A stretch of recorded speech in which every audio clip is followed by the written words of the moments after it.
사도행전 8장 1절부터 13절까지 교독하겠습니다. 사도행전 8장 1절부터 13절.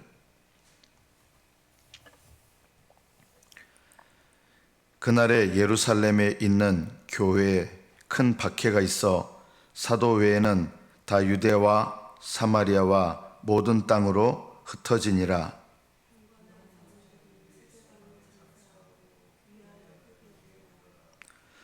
사울이 교회를 잔멸할새 각 집에 들어가 남녀를 끌어다가 옥에 넘기니라.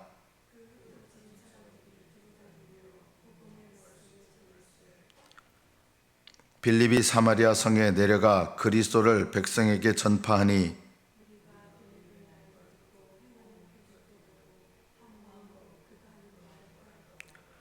많은 사람에게 붙었던 더러운 귀신들이 크게 소리를 지르며 나가고 또 많은 중풍병자와 못 걷는 사람이 나으니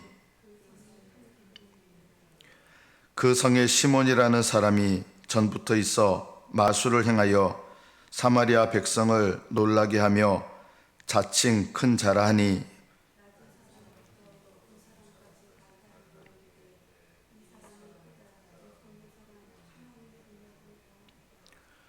오랫동안 그 마술에 놀랐으므로 그들이 따르더니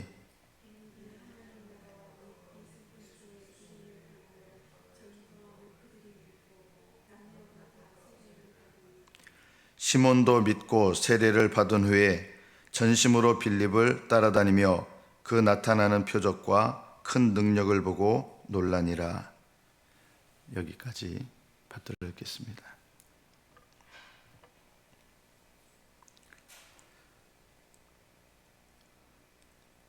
예루살렘에 있는 교회에 스데반의 죽음을 도화선으로 시작해서 큰 박해가 일어나게 됩니다.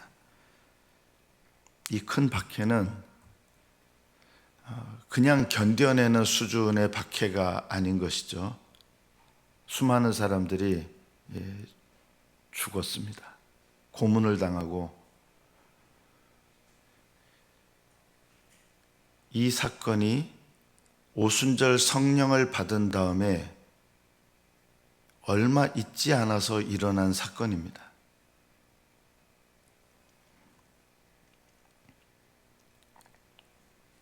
이 큰 박해라고 하는 것은 그냥 마음의 상처를 입거나 그냥 그래도 견뎌내자 이렇게 견뎌낼 수 있는 그런 박해가 아니라 옥에 갇혀야 되고 또 수많은 사람들이 옥에 갇힌 상태에서 예수님을 부인하고 살 것인지 예수님을 인정하고 계속 고통을 받을 것인지 결정해야 되는 순간이 찾아왔던 것입니다. 그래서 이 큰 박해가 일어나서 사람들이 다 흩어질 수밖에 없었습니다. 이 큰 박해에 가장 주도적인 인물이 누구였냐면 우리가 잘 알고 있는 바울 사도, 사울이죠. 그 전의 이름이 사울. 이 사울이 교회를 잔멸하였습니다. 각 집에 들어가서 남녀를 끌어다가 옥에 넘겼습니다. 사울은 악한 도구로 쓰임을 받은 것이죠. 하나님은 이 악한 도구를 사용하셔서 하나님께서 땅끝까지 이르러 내 증인이 되리라 라고 말씀하신 이 약속을 이루어 가셨습니다. 악한 도구라고 하는 말은 하나님께서 쓰시는 도구라는 뜻입니다. 본인은 악한 의도로, 나쁜 의도로 하는 일인데 하나님은 그것조차도 사용하셔서 하나님의 선하신 뜻을 이루어가는 것입니다. 우리가 겪는 고난과 박해는 두 가지가 있습니다. 우리가 하나님께 순종하기 때문에 겪게 되는 고난과 박해가 있고 우리가 하나님의 뜻을 깨닫지 못하거나 불순종하기 때문에 겪게 되는 고난과 박해가 있습니다. 순종하기 때문에 겪는 고난과 박해는 인내해야 됩니다. 깨닫지 못하기 때문에 받는 고난과 박해는 깨닫고 돌이켜야 됩니다. 우리의 삶 속에 하나님께서 내 힘으로 견디기 힘든 무엇인가를 허락하실 때 이것이 내가 순종하기 때문에 오는 어려움인지, 내가 불순종하기 때문에 오는 어려움인지, 또는 내가 깨닫지 못하기 때문에 오는 어려움인지 돌아볼 필요가 있는 것입니다. 내가 순종하기 때문에 겪는 어려움은 하나님 앞에 의지하면서 인내하셔야 되고, 깨닫지 못해서 오는 어려움은 하나님 앞에 깨닫도록 도움을 구하고 깨달아 돌이키면 되는 것입니다. 이 사울이 박해를 했던 기간 이 보면 얼마나 잔인하게 그리고 얼마나 집요하게 믿는 사람들을 박해했는지, 그 입으로 예수님을 부인할 때까지 박해를 했습니다. 자, 그러면 사도 바울이 이렇게 악한 도구로 이 당시에 하나님 앞에 악한 도구로 쓰임 받았는데, 나중에 이제 성경 본문을 보면 다메섹으로 가다가 하나님을 만나게 됩니다. 자, 그런데 그러면 하나님께서 이 사도 바울을 쓰실 때 바울이 그 전에 자기가 행했던 이런 수많은 악한 일들을 깨닫죠. 얼마나 하나님 앞에 부끄럽고 얼마나 하나님 앞에 자기가 모르고 해왔던 이 일이 얼마나 하나님을 거스리고 대적했는가, 그것을 깨달았을 것입니다. 자, 만약에 사도 바울이 자기가 행한 일을 회개하고 그 회개를 자기 힘으로 끝까지 하려고 했다면 바울은 아마 죽을 때까지 쓰임받지 못했을 것입니다. 근데 성경 말씀을 보면 사도 바울은 주님을 만나고 나서 10년, 20년 무슨 수도를 하고 난 다음에 하나님께 쓰임을 받은 것이 아니라 하나님 앞에 깨달은 그때부터 예수님은 그리스도라 전하면서 깨달은 그날부터 쓰임 받습니다. 여러분, 우리 생각은 어떻게 쓰임 받아야 된다고 생각합니까? 그 전에 저지른 짓이 하도 얼마나 믿는 사람들 박해하고 잔멸해서 부인하게 만들고, 이게 얼마나 큰 죄입니까? 이 죄를 회개하려면 한 수십 년을 회개해도 모자라지 않겠습니까? 만약에 이 죄를 완전히 다 회개한 다음에 하나님께 쓰임받는다 그러면 사도 바울은 결코 평생 동안 하나님께 쓰임받을 수가 없었을 것입니다. 하나님께서는 사도 바울을 만나주시고 회개케 하시고, 회개케 하신 그때부터 사도 바울을 쓰십니다. 우리는 사도 바울의 인생을 통해서 우리 자신의 삶도 돌아볼 필요가 있습니다. 나는 나의 수많은 죄 때문에 하나님께 쓰임받을 자격이 없다. 그러면서 그 과거에 계속 묶여있고 매여있고, 그 과거에 매여서 더 이상 하나님께 쓰임받지 못하고 그냥 과거의 그 불순종과 그 죄와 그 상처에 여전히 매여서 머물러 있는 사람들이 많이 있습니다.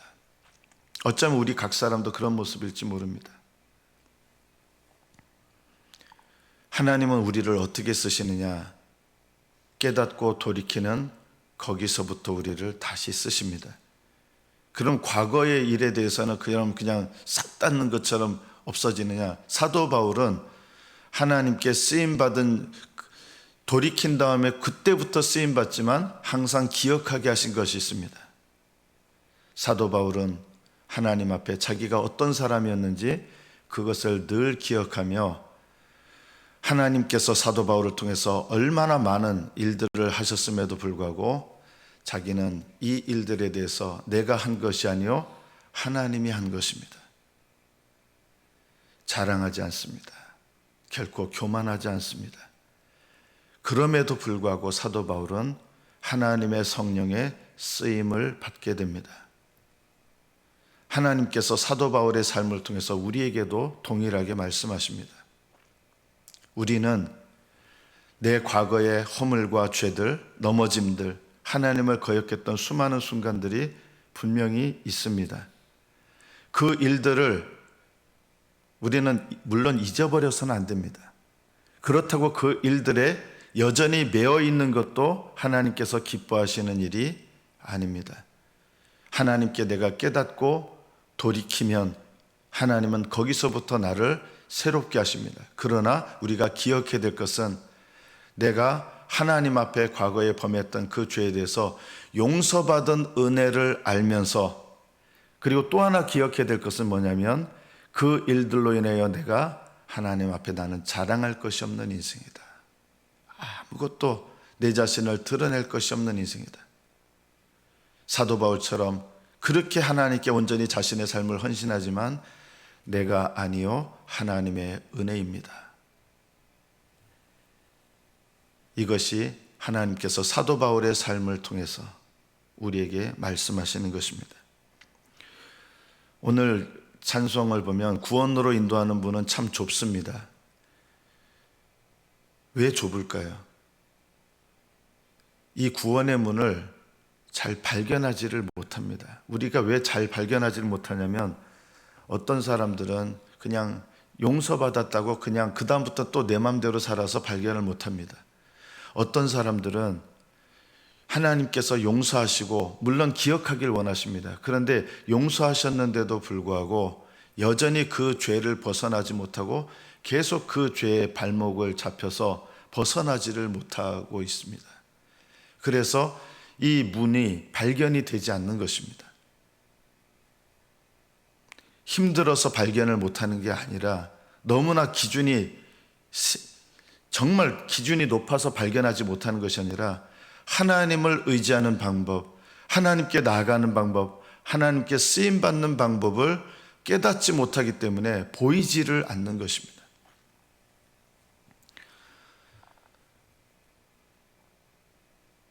우리 교회에 지지난 10년, 지금으로부터 20년 전부터 지난 10년까지, 지난 10년은 큰 방향을 얘기하는 거예요. 큰 방향이요. 좀 방종한 것이 있었습니다. 방종이라는 것은 내 마음대로, 내 뜻대로, 내 힘대로였습니다. 그 다음에 우리 교회의 10년, 제가 담임을 하고 10년은 어떻게 보면 성경의 관점으로 보면 율법의 시대였습니다. 옳고 그름으로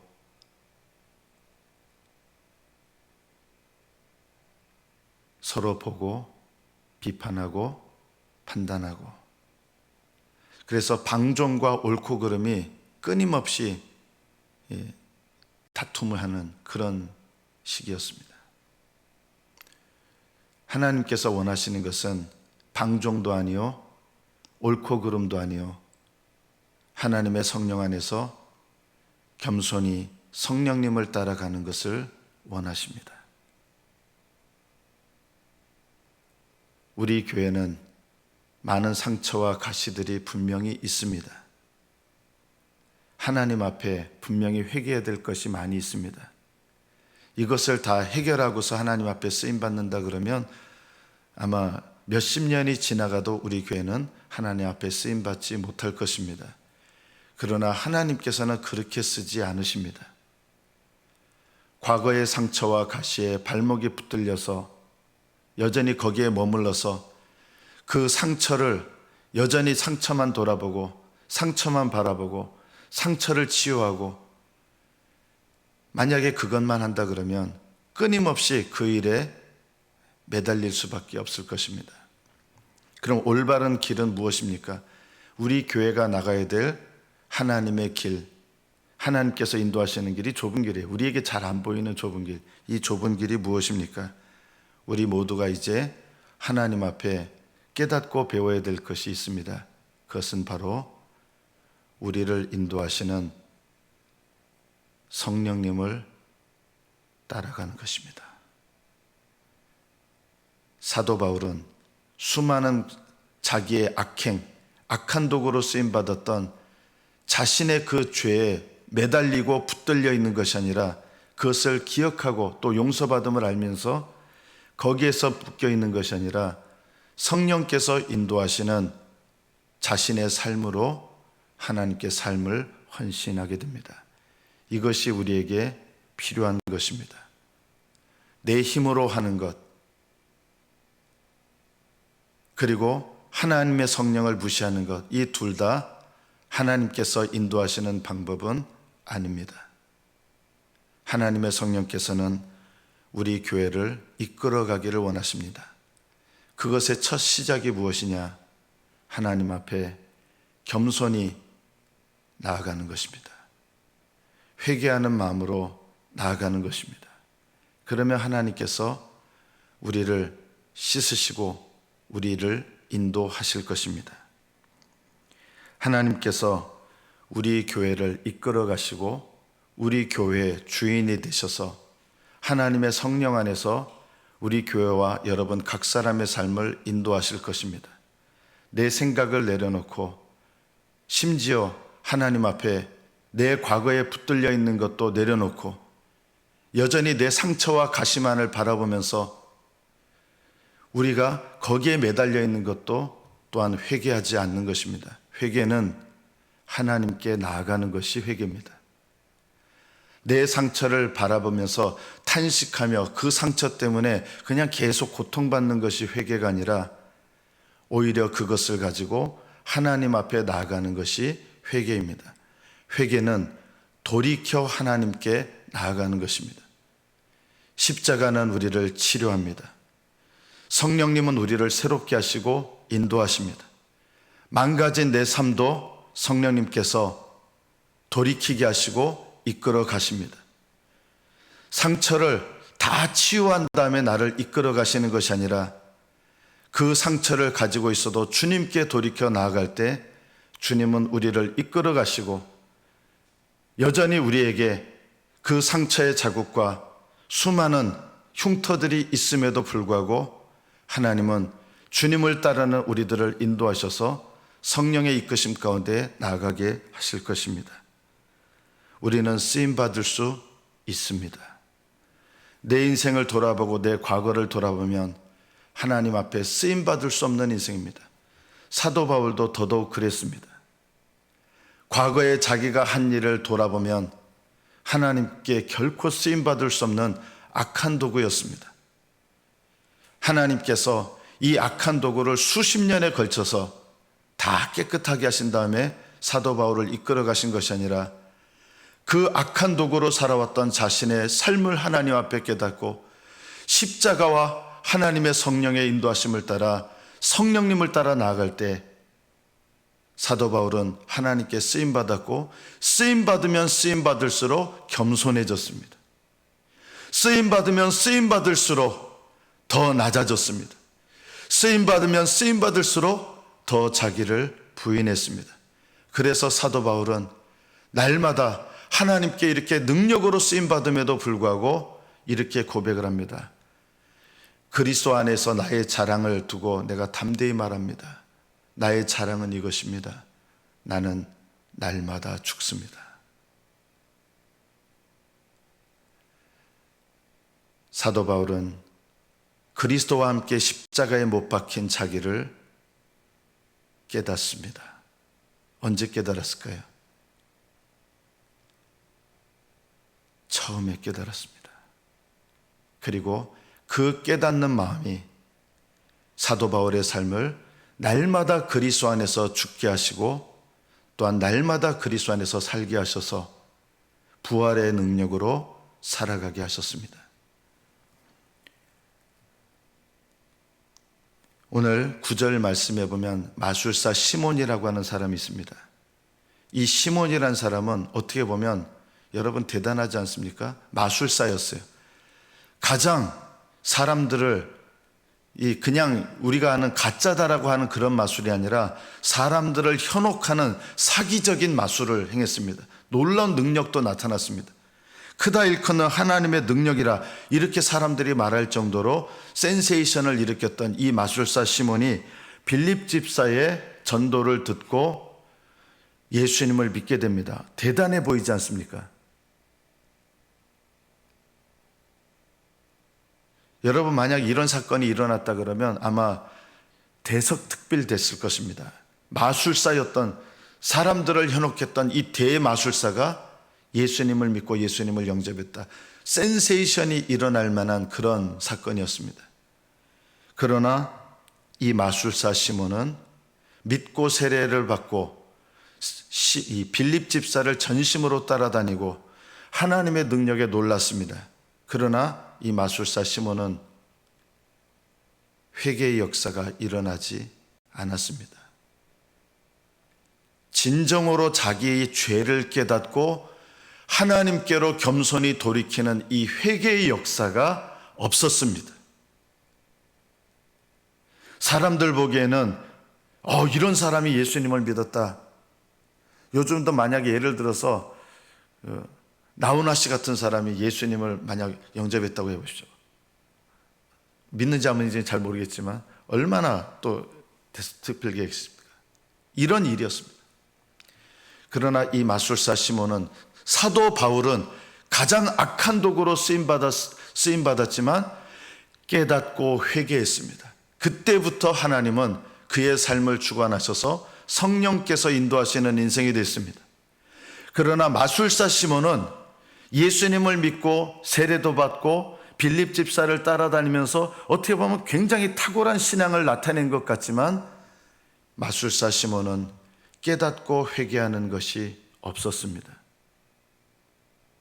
이 사람은 나중에 어떻게 되는지 아십니까? 성경에는 안 나오는데 전승은 있습니다. 이 사람은 또다시 예수님을 배반하는 이단 무리의 괴수가 됩니다.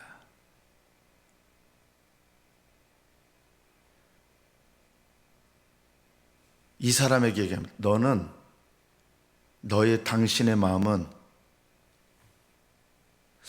악한 영에 사로잡혀 있다고 하는 거예요. 회개가 없는 거예요. 믿고 세례를 받았고 어떻게 보면 열심을 나타낸 것 같지만 이 시몬이라는 사람은 하나님의 성령 안에서 깨닫고 돌이켜 하나님께 나가는 참된 회개는 없었습니다. 이것이 두려운 것입니다. 사도 바울은 믿는 사람들에게 엄청난 악한 도구로 더 많은 죄를 지었습니다. 마술사 시몬도 물론 나쁜 일이지만 믿는 사람들을 박해하거나 그런 일은 없었습니다. 그러나 이 두 사람의 삶에 사도 바울은 하나님의 성령 안에서 깨닫고 돌이키는 회개가 있었지만 이 마술사 시몬은 겉으로는 믿는 것 같고 세례를 받고 또 열심을 내는 것 같았으나 이 마술사 시몬에게는 참된 회개와 하나님께로 돌이키는 역사가 없었습니다. 당장 사람들의 눈에는 그것이 드러나지 않습니다. 그러나 그 다음의 인생을 보면 알 수 있는 것입니다.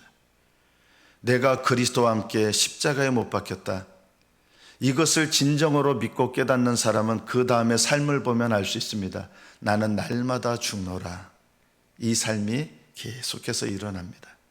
그러나 참된 회개와 돌이킴이 없는 사람은 예수님 그리스도의 십자가에 내가 경험적으로 못 박히고 그리스도 안에서 죽고 그리스도 안에서 사는 것이 없는 거예요. 우리가 오늘 말씀을 통해서 내 삶을 돌아보십시오. 나는 날마다 예수 그리스도와 함께 못 박혔다는 것을 믿고 깨닫고 날마다 사도 바울처럼 나는 날마다 죽노라. 예수님의 십자가에 못 박혔지만 경험적으로 날마다 내 자기를 못 받고 하나님 앞에 주님 앞에 있는 그대로 나아가서 십자가를 의지하고 예수님의 십자가와 부활의 능력으로 날마다 살아내고 있습니까? 예수님을 믿은 다음 내 삶은 성령 안에서 살아가고 있습니까? 아니면 말씀과 상관없이 육신을 따라 살아가고 있습니까? 내가 예수님과 함께 십자가에 못 박혔나니 이런 고백은 누구나 할 수 있습니다. 그러나 정말 십자가에 못 박힌 것을 깨닫는다면 그 사람은 날마다 그리스도 안에서 죽고 그리스도 안에서 사는 것을 경험하면서 성령의 인도하심을 받을 것입니다. 이것이 믿음입니다. 이것이 참된 신앙입니다. 날마다 성령 안에서 성령의 인도하심을 받아서 주님께서 인도하시는 길로 끝까지 가는 것, 이것이 바로 좁은 길이요 구원의 길이요 참된 신앙의 길입니다. 대단해져야 이 신앙의 길을 걸어가는 것이 아니라 날마다 성령님의 인도하심을 따라 하나님 앞에 겸손히 나아가고 하나님의 은혜를 사모하고 그 은혜 속에서 성령님의 도우심 가운데서 주님과 동행하는 것, 이것이 믿음의 길입니다. 이 믿음의 길로 날마다 나아가시는 저와 여러분 되시기를 축복합니다. 기도하겠습니다.